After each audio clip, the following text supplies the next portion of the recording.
get started, I'd like to call the January 12th, 2022 redistricting meeting to order. I'd like to thank the Kansas Legislative Research Department, the IT department, the revisers, the committee members, and the public for participating in the 18 listening sessions that covering our 25 cities that we did this fall. We'd like to give everybody a happy new year, and I look forward to the discussions we have on our ahead of us. So on my left is Representative Brad Ralphie is my vice chair, and he represents Dodge City. And to my right is Representative Tom Burrows, the ranking member who represents Kansas City, Bonner Springs. Before we continue, what I'd like to do is turn it over for Representative Burrows to also make an opening remark. Sir? Thank you, Mr. Chairman. I too want to welcome the committee. I know we have some heavy lifting to do. I anticipate being socially and responsibly cordial to one another as we work through this process. And I know emotions can get out of hand during the subject matter, but I truly believe that we are the statesmen in this room that's necessary to move this program forward. And to the public, I appreciate your comments, and be mindful that we're here to do the people's work, and that's what we plan on doing as a committee. Thank you, Mr. Chairman. Thank you, sir. And on that comment, we did receive over 500 pieces of input from the public, and really want to thank you for that. It's been very helpful. So I want to continue with the introductions real quick. So we have a new committee assistant, Richard Frost, right here. The revisers here are Jason Long and Eileen Ma, and I think they're on the WebEx. We have researcher Jordan Mulholland, Jessa Farmer, who's on the WebEx, and then Andrew Fenzen. I get it right? Okay, good deal. And then for our IT, we have Xavier Strong. Sir, what I'd like to do real quick, if we could just for member introductions, just your name, your district number, and basically where you're at, just so that way people have our faces to our names. If we'll start over there with you, Representative Clayton. Thank you, Mr. Chair. Representative Stephanie Clayton. I represent the 19th District, which is parts of Southern Prairie Village, Northern Leawood, and Eastern Overland Park, which doesn't mean a lot to those of you who are not from Johnson County, but we'll talk a lot about Johnson County, I suspect, over the next several weeks. So thank you for allowing me to speak. Thank you, Mr. Chair. I'm Fred Patton. I represent the 50th District, which is northern and then the western edge of Shawnee County here in Topeka. And I'm Representative Barbara Ballard, and I'm from the 44th District and Lawrence, Kansas. Thank you. Thank you, Mr. Chairman. Representative Adam Smith. I represent the 120th District. We are in far extreme northwest Kansas. Thank you, Mr. Chair. Nick Ohizel. I represent the 97th District, which is the entirety of southwest Wichita. Representative Esau.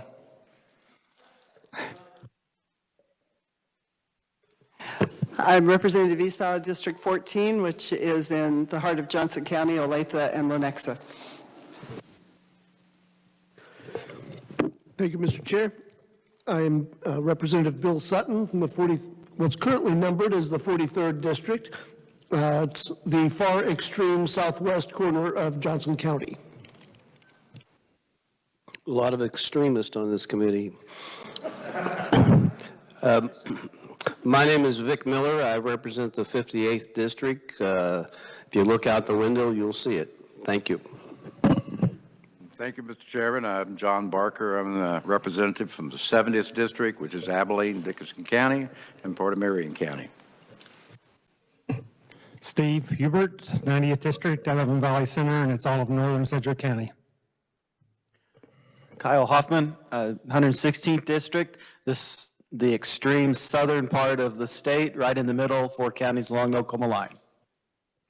Thank you, Mr. Chair. I'm Representative Brad Ralph, the 119th District. It encompasses Dodge City. Thank you, Mr. Chairman. Representative Tom Burrows. I represent the south central part of Wyandotte County. That is Bonner Springs, Edwardsville, part of Lake Quivira, and in the south central part of Wyandotte County. And I'm Representative Chris Croft from District 8, and that's Overland Park and Olathe. So with that, again, thank you all, and I want to thank real quick the Kansas Bankers Association and the Restaurant Hospitality Association for your lunch that you're receiving today. So, and for squeezing this in. I know we have many other meetings going on. So the rules, each of you have received, each of you, the rules on the committee, they were emailed out. One of the things I just want to highlight real quick of what we're following on there is we're still going to honor the participation by WebEx. And then as long as, and then we're talking about the voting, you have to be in the Capitol to vote, but you can still be on WebEx. So we're going to keep just like we did last year on that, so there's no change to that. Conferee rules, I just wanted to highlight because for the conferees, the rules are posted on the committee's page. We are asking that you provide your testimony 24 hours in advance. Basically, if you could get it in by 10:30, it'd be great, but obviously just 24 hours in advance. So that way we could share it with the committee and everybody could have a chance to read and think through what your testimony says. I would just comment that on your testimony, because you're giving it to us and we're able to read it, if you want to read it, you can, but we'd ask that maybe you summarize and let's have a discussion about what you want to testify about rather than just reading it to us. But again, this is your testimony, so however you want to do it. What's going to happen next is we're going to have Jordan Mulholland cover the technical rules, and then Jason Long going to cover the advisory committee guidelines, and then we're going to have Jordan come back up right at the end to talk about the 2020 census and what it means to the state. So with that, Jordan, if you'll go ahead and do the technical rules.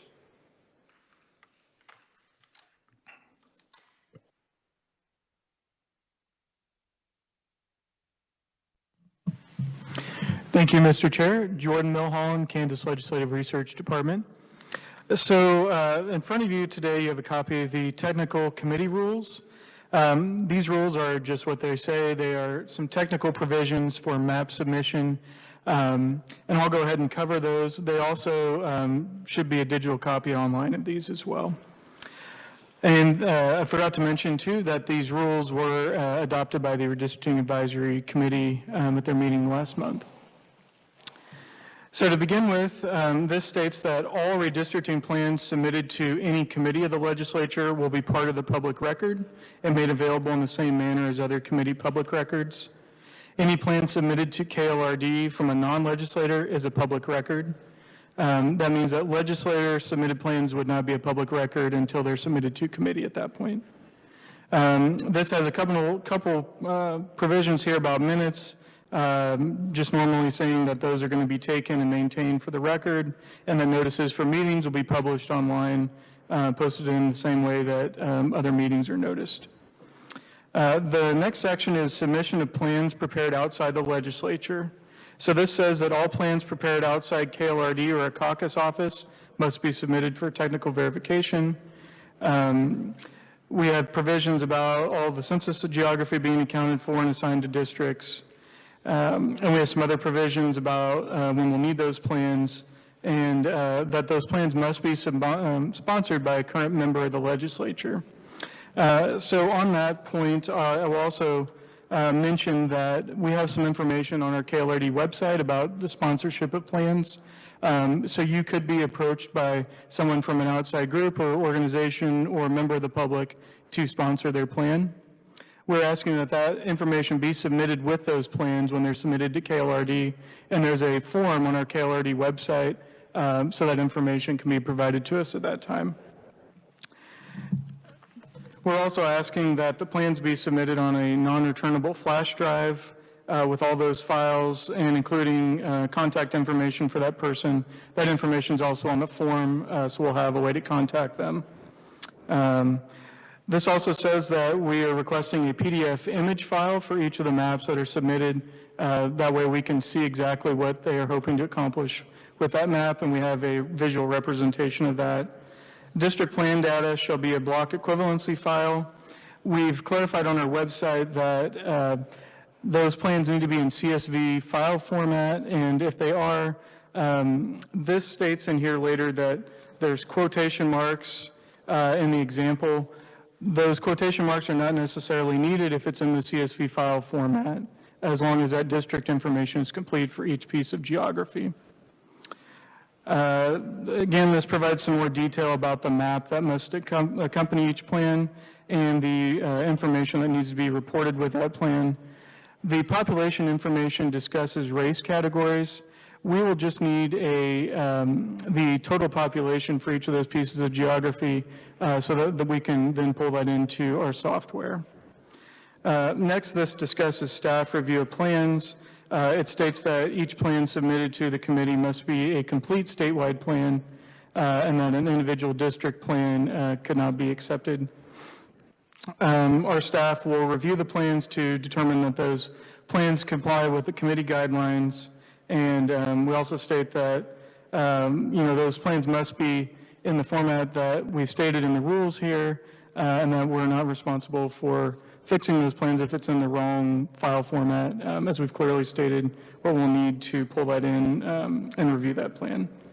This also goes on to state that we'll notify those persons who submitted plans that have errors in them. We will notify both the legislative sponsor and the submitting organization so that they have a chance to correct any issues. This also discusses the technical requirements, which basically just states it has to be based on the 2020 census and those blocks that the census has developed. Districts must be composed of contiguous geography. This also lists the number of districts, so Senate plans have to have 40 districts, House plans have to have 125 districts, and State Board of Education plans must be built on Senate districts. That'll be enacted during this session. This also lists the overall deviation, so there's a plus or minus 5% deviation that was also approved by the Redistricting Advisory Group. And I'll get into a little bit more detail later about what those numbers mean and the exact numbers that you can have in your districts within that. This also says that congressional districts must be as close to 0% deviation from ideal population as practicable. I will also discuss that in more detail a little bit later. Finally, this states the role of the Kansas Legislative Research Department. So it says that KLRD staff will be available to members of the legislature who are requesting assistance. We can provide census data and hard copies of maps upon request. There's a limit of 2 large format prints per request. We also note the confidentiality provisions. So members of the legislature working with our office, those dealings with us and their records will be confidential, and those maps will be confidential until they are submitted to the committee and become a public record at that point. And KLRD staff is available to respond to requests from the public as time is available, but our primary responsibility is responding to requests from the legislators and committees of the legislature. Mr. Chair, that concludes my summary of the rules. Are there any questions for Jordan? Representative Burrows. Thank you, Mr. Chair. Jordan, I want to get to the submission of plans prepared outside the legislature. I noticed that they have to have a legislative sponsor. And I think through the redistricting committee rules, it states that the sponsor must be identified. If it's a flash drive, is there any other identification required as to who may be submitting that map through a legislator required? Sure. Thank you for the question, Representative. So on our website, we have developed a form to be submitted with the maps. That form includes contact information by the person submitting, whether there's an organization or just an individual, their phone number, email, that sort of thing. It also requires that the sponsorship information be listed, and it asks for a signature. If the signature is not able to be provided, because we understand, some folks can't get to the State House, they can have that legislator send us an email saying that they are sponsoring that specific plan. And we'd like an individual form for each map that's submitted. So if you have one map that you're submitting, you could just send us one form. If you're submitting 5 maps, we would need a sheet for each map with that information. Thank you for that question. I do have another. I'm going to the, still under the top bullet points. It says at least 5 days prior to formal submission. Is that inclusive of weekends while we're in session? So it states 5 business days here. All right, thank you. I just wanted clarification. And Mr. Chairman, that's all I have for this particular piece of information. I would like to ask a question. Well, I do have one more. Close to 0 on the congressional guideline as practical. what has been the deviation amount standardized that we have utilized in the past redistricting? Thank you for that question, Representative Burrows. So it has depended on the cycle. And I will note too, this is looking at federal case law, and Jason might be able to weigh in a little bit more on it. I've looked at some of the prior decades worth, and there have been deviations of 45 persons. There's been one that was around 30 persons. This last time, it was about 15 persons difference, so it was -8 on the lowest one and +7 on the highest one persons. But generally, it's been less than 50 that I've seen in our most recent decisions. But of course, that all depends on the circumstances and the population of the state and things like that. And thank you for that.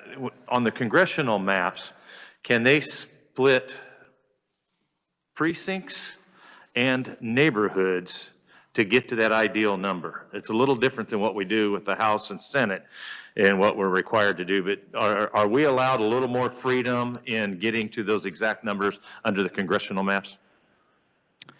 Thank you for the question, Representative Burrows. I believe that they did do that last time to get down to that tight of a number, and then those new precincts were created out of that. I can double check that with our staff to find out what happened last time on that and get back to you, though. Any other questions?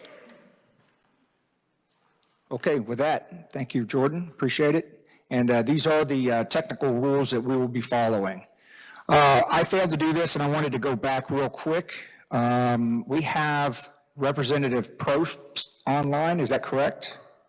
Can you go ahead and unmute him and at least let him introduce himself? Yep, I'm here. I had a scheduling conflict, so I'm trying to do two things at once. Glad to be here. Great. What's your district and general area? I'm the representative from the 102nd District, which is the south side of Hutchinson. Perfect. Thank you. And I think we have one other, do we not? Representative Landwehr? Yes. Yes, thank you, Mr. Chairman. Representative Landwehr, 105th District, one of many on the west side of Wichita, and I am currently in the Capitol in my office if I'm needed. Okay, great. Thank you. All right, so now if you'll turn your attention to the screen, Jason Long from the Revisor's Office will go over the advisory guidelines. Thank you, Mr. Chairman. Members of the committee, you should have in front of you the guidelines and criteria for 2022 redistricting. These were the guidelines and criteria adopted by the Redistricting Advisory Group last month. They're essentially the same as what was adopted and applied for redistricting in the last cycle back in 2012. You'll notice on the front page, this refers to state legislative redistricting. These would be the Senate and House districts. They are to be based on the 2020 U.S. Decennial Census, and they should be as numerically equal as practical within limitations of geography. Under the case law, there is a plus or minus 5% deviation from exact population allowed by the courts, generally because of the nature of these districts and that they are state legislative districts and not congressional. So you can see those population deviations on the sheet there in paragraph 2 that have been calculated by legislative research. Under bullet point 3, the plan will have neither the purpose nor the effect of diluting minority voting strength. Number 4 provides some additional guidance, of course, subject to the exact population requirement. Districts should be compact and contiguous as possible. There should be integrity and priority for existing political subdivisions to the extent possible. Recognition of communities of interest is one of the prevalent guidelines in redistricting. Contests between incumbent members of the legislature should be avoided if possible. And finally, districts should be identifiable and understandable to the voters. On the back side of your sheet, you'll see guidelines and criteria for congressional districting. This is for the U.S. House of Representatives. Again, it's based on the 2020 census numbers. The key difference is that districts must be as nearly equal to that population as practicable. To Representative Burrow's question, the courts have required exact equal population generally.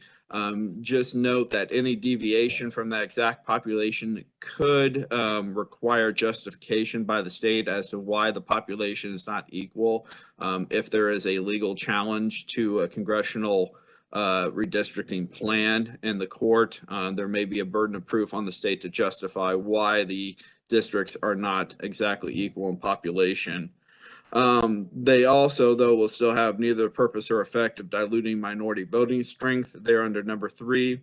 Number 4, the guidelines are very similar to the state legislative redistricting guidelines, as compact and contiguous as possible, recognizing communities of interests, preserving core existing congressional districts if possible. And then finally, letter D down there at the end, there is a guideline that whole counties should be in the same congressional district to the extent possible to preserve those county communities of interest in congressional redistricting. I'd be happy to pause here and take any questions, Mr. Chairman. I did have a few comments on the bill process because redistricting bills are a little bit different from your regular everyday bill in the legislature. Okay, questions? Representative Clayton. Thank you, Mr. Chair. Thank you, Jason. I just have a question. So on number 3, on both for congressional and state, is there a definition for minority? I'm going to assume this isn't minority party, but you know, what is either the statutory or what definition? What does minority mean in this case? That would be racial. Is it creed? Is it religious? And that's more based on the case law regarding dilution of minority voting strength. And under the case law, it looks more at a particular group of individuals with a similar common interest who have an evidentiary voting block within their district, so that courts look to see if that voting interest where they have a commonality in electing a certain type of candidate, whether that is either cracked so that that is split up among multiple districts, or whether they are consolidated into a district, depriving them of that voting block power in other districts around their packed-in district. But it's largely come up in racial voting cases, with race being the minority. That's not to say it couldn't arise with respect to other protected classes, but the case law is primarily on racial minority voting. Thank you. And if possible, any particular cases that you're citing here, just so I can go back and look at them just for my own personal edification, that would be helpful. We do. The NCSL does publish a redistricting handbook every 10 years to assist legislatures in this process, and they have an excellent. I've got it. So anything in particular in the red book we should be looking at, because that's the first thing I'm going to look at. Okay, well, I can certainly look back in there and see if there's any particular cases that the committee may want to pay attention to, but that resource is available. Any other, and by the way, it is a big book, so yeah, that's why we're commenting. Any other comments, questions? All right, Jason, go ahead and, are there any questions online from the two legislators? No? All right, Jason, go ahead and cover the last part you had to cover. I just wanted to make a few comments, Mr. Chairman, on redistricting bills. These bills necessarily have to start with a map that's drawn through the software process. And so the request for the legislation really starts with the Legislative Research Department and Jordan. Once the map is drawn and it's been through the technical review under those technical rules by research, then we receive the data of the voting blocks that underlie that map. And I take that data and we turn that into legislation describing each of the districts that is in the plan, that is being mapped out by the plan. And so that process is a little bit different. Instead of coming directly to the revisor's office, if you want a bill for a redistricting map, you should really contact legislative research first, get the map drawn, get it technically reviewed, and then we can proceed with the legislative drafting of that, whether it's a bill or whether it's an amendment for this committee, or if it's an amendment for the floor debate in the House. In all those processes, you will want to start with research and drawing the map. The other point I wanted to make, Mr. Chairman, is because it is necessary to include all parts of the state in a redistricting map, it's strongly encouraged that any amendment in committee or amendment on the floor take the form of what is known as a gut and go, where you strike the underlying map that's in the bill and replace it with an entirely new map that covers every portion of the state. This helps ensure that there are no portions of the state that are either omitted, not included in any district, or are included in multiple districts by accident. If we do a complete replacement of the map, then it's been through the technical review with legislative research, and we have that assurance. So that's a slight difference in the process. Finally, Mr. Chairman, I just want to point out for the committee members that there is an additional approval requirement under our state constitution. Once a redistricting plan has passed the legislature and become law, either through the governor's signature or through the process without the governor's signature, the Attorney General is then directed by the Constitution to file that map with the Kansas Supreme Court. It is then reviewed by the Kansas Supreme Court to ensure that it is a valid map under the constitutional requirements for redistricting. And when the Kansas Supreme Court issues its decision that it is valid, then the map becomes effective. So there's that additional oversight under our own state constitution. Great. Thank you. And we'll come back to questions for you real quick. But what I want to do is I want to adopt these guidelines. So do I have a motion to adopt these guidelines? Go ahead, Representative Ralph. Thank you, Mr. Chair. I'd move adoption of the guidelines and criteria for 2022 Kansas congressional and state legislative redistricting as they've been submitted to the committee today and described by the Kansas Revisor of Statutes Office. Okay, thank you. Second, Representative Burrows, seconds. All in favor, say aye.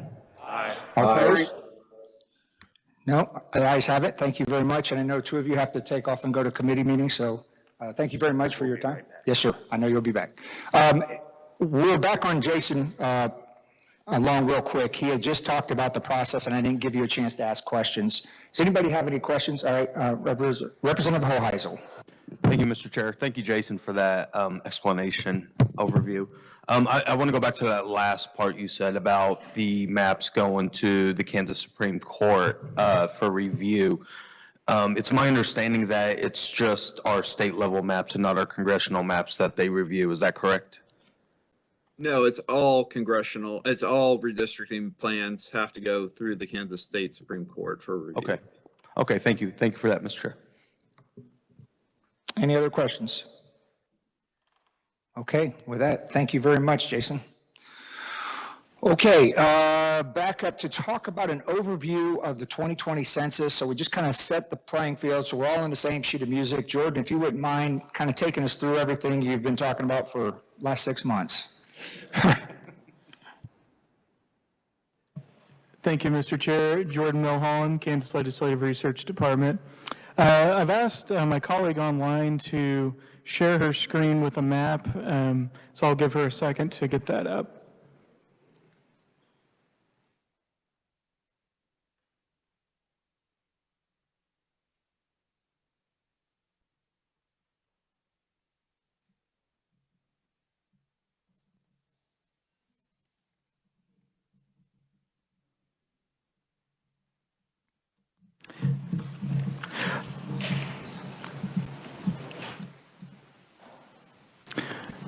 There we go. Thank you, Jessa. I'd actually like to start with the congressional map, if that's okay.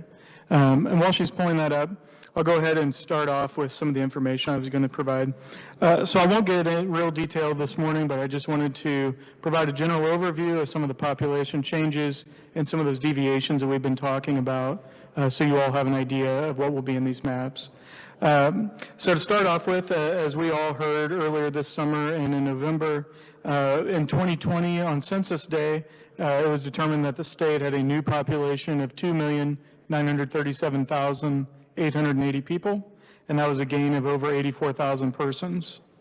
As mentioned previously in other presentations, Kansas didn't gain or lose a seat during this cycle. I also wanted to reemphasize again the congressional standard, which is as numerically equal in population as practical. So taking that 2,937,000 number and dividing by 4, that means that the ideal district for congressional districts is 734,470 people. And currently, you can see the map on this screen. This shows the difference in deviation between the districts as they sit today.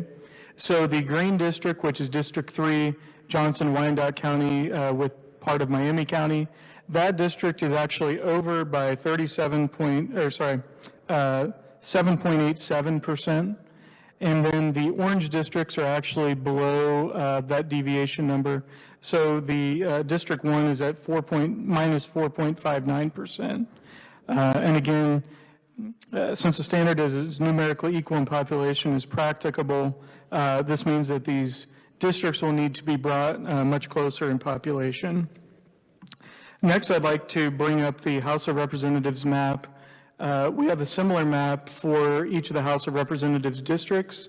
You can see that it's a similar color scheme with orange being districts that are farther over or farther under the deviation and green districts being over the deviation. The Redistricting Advisory Group approved a deviation of plus or minus 5%, and that was also approved today in the guidelines. That means that districts must be plus or minus 1,175 persons. So on either side of the ideal district, you can have 1,175 above or below. The ideal district is 23,504 persons.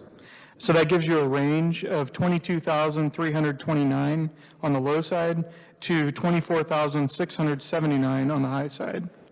Currently, you can see there's quite a range in the districts. The district that's the most over is 39.75% over, and the district that's most under is 13.43% under. Both of the maps that we've shown today are available on the Kansas Legislative Research website.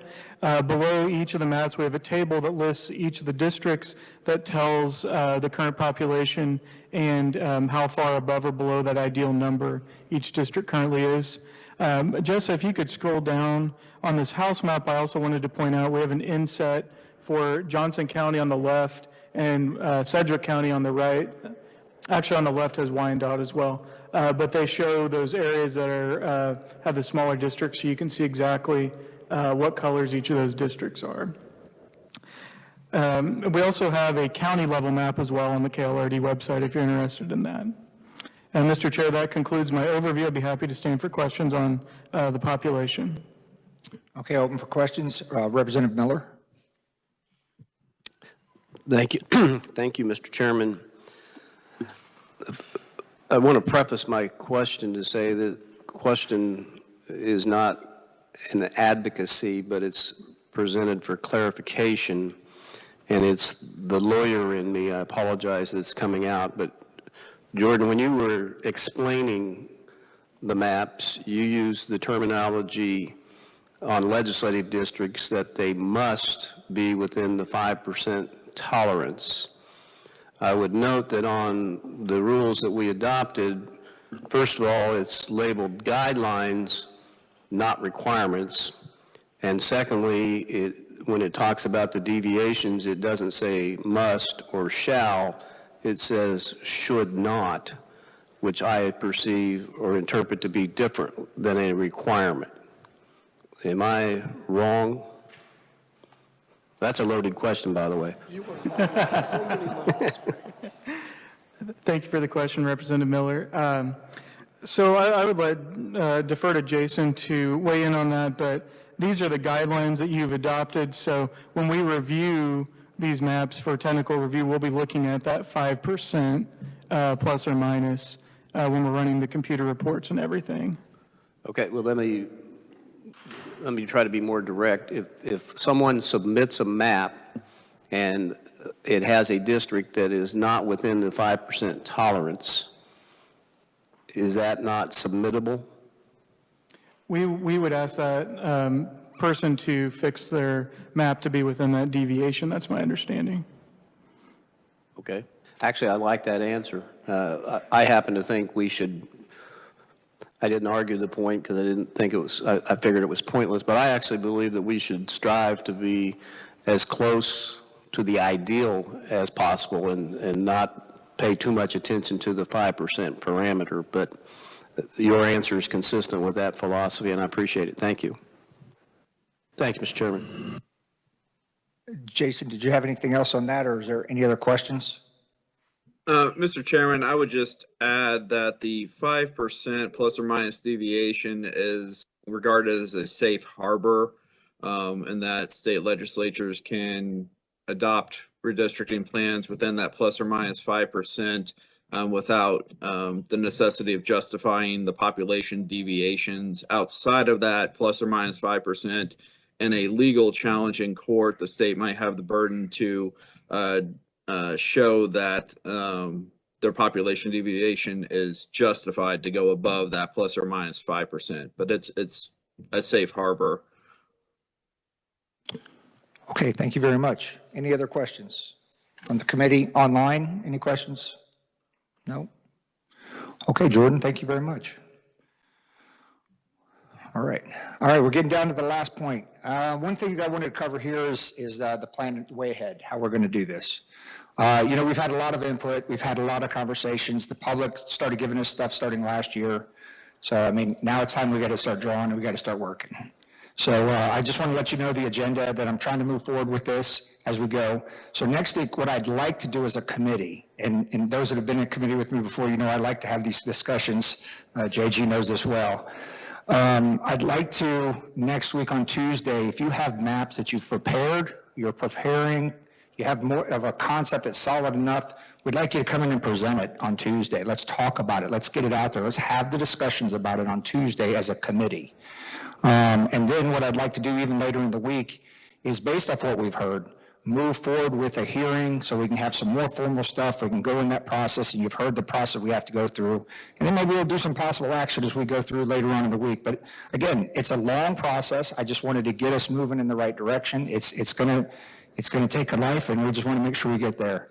I want this to be a conversation on Tuesday for the whole committee. So please, hopefully we'll have that. And I want to make sure that everyone was aware of the plan as early as possible. Oh, I'm sorry. Thank you very much. The question in front of me was, which maps am I talking about? The maps I'm talking about right now, we're going to start with the congressionals. All right, the congressional maps, we'll do this on Tuesday. Doesn't mean you can't introduce other things. You can do, anytime. We'll take other introductions, but I want to focus our discussion on Tuesday on the congressional maps. And like I said, I just wanted to make sure you're aware of the plan, the schedule. I did put it out there. It's going to go published a bit later today. Again, I thank you guys for the time, your questions. Listen, if you got any questions for me, and I think you guys know from the last time I worked on my bill, my door's always open to you. My phone number, you guys have it. Call me anytime. I'd love to have a conversation with it, because that's how we make ourselves better. So with that, and I will enjoy the conversation. But with that, one team, one Kansas, and we are adjourned. Thank you very much.